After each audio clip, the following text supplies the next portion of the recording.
Hey guys, Devin here, executive producer at Devenio Podcast. And on today's episode, we're going to explore how to build a great sounding podcast recording room.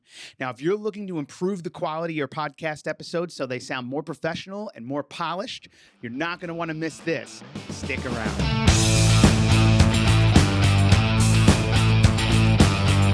So if you watched our last video in our Podcasting 101 series, you already know that the first stage in the signal flow is the sound source. But in case you missed it, the sound source is, well, your voice, as well as the room that you're recording in. It's everything that the microphone is picking up, the source of the sound. So with this in mind, your podcast episodes can only sound as good as the room that they're recorded in. So we really should be paying close attention to where we're recording our podcast episodes. Okay, so here we are in my kitchen, and you can probably already tell there's a huge difference in the sound of my voice. And you're probably saying to yourself, well, yeah, duh, I would never record in my kitchen, and that's fair. But the same concepts apply in office buildings as well. Larger rooms like conference rooms with flat, reflective surfaces are usually a bad choice for recording your podcast. Sound travels in straight lines and will bounce back and forth off these reflective surfaces, causing reverbs and echoes and all sorts of things that will make your recording a nightmare in post-production and the best way to make your podcast sound amateur. I'm also near a glass door, and I'm sure by now you can hear the construction that's going on outside. This is also important to think about. It's not always just about the room that you record in, but also what's going on outside that room. Because let's be honest, we all don't have soundproof rooms to record our podcasts in. Picking the room on the side of a building that flanks a highway, for instance, would be a bad choice, as you'll have constant noise passing through the walls from the traffic outside, especially if there are windows in the room. And speaking of windows, you ideally should be picking a room without any windows, but I know that's not always realistic. If there are windows in the room, you always should be closing them before recording.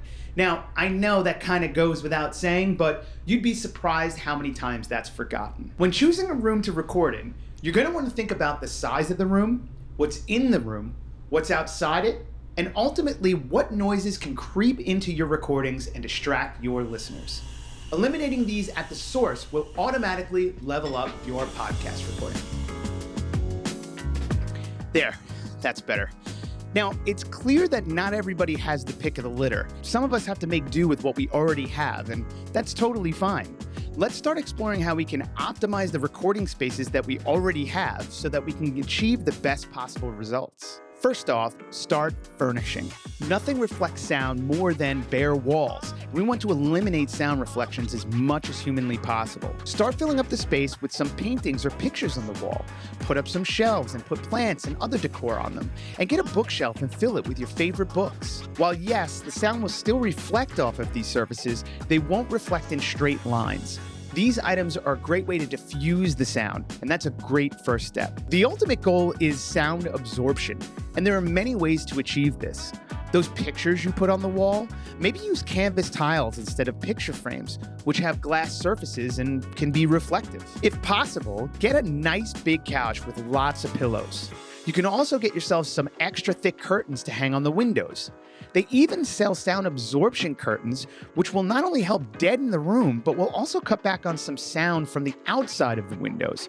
All of these things will help absorb the sound and cut back on reflections throughout the room. Finally, nothing will help more than some sound absorption panels. You've probably seen these before. The fabric or foam panels that are hanging from the wall or the ceiling. Restaurants use these all the time to cut back on room echo and create a better dining experience. If you're really looking to optimize your recording space, then sound absorption panels are the way to go. And luckily, there are a ton of options available in budgets of all sizes. If you're on a tight budget, you can find studio foam wedges for as low as $19 a tile. These tiles will stick right to the wall and will definitely help cut back on some of those room reflections. That said, the quality really isn't the best here, and because of this, you'll need to cover more of the wall in order to get the best results. Plus, let's be real, they don't look that great. Who wants to cover their wall floor to ceiling in studio foam? To really up your game, you can get yourself a set of 2x4 sound absorption panels.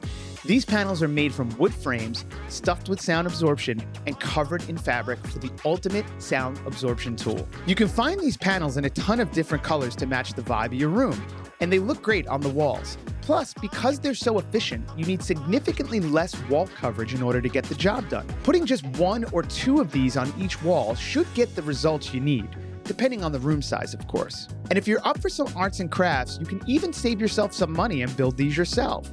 You'll just need some wood for the framing, the insulation, which is sold in bundles, and the fabric to wrap everything up. With all this in mind, it's going to be next to impossible to create the perfect recording environment for your podcasts.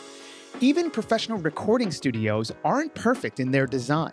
So with all of these optimizations, there's always going to be some room reflections and some outside noise creeping into your podcast recordings. This is where the microphone comes into play, as the type of microphone you choose for your recording, as well as the position you have it in during your recording, will dictate how much of the room the microphone will pick up. And we'll get into all of that in our next episode as we fully dive into the next stage of the signal flow, the microphone. Now, if you like this video, please give a thumbs up and subscribe so you don't miss any future videos. And be sure to check out our blog and podcast for some more great podcasting best practices. You can find the links down in the show notes. Thanks for watching. We'll catch you next time.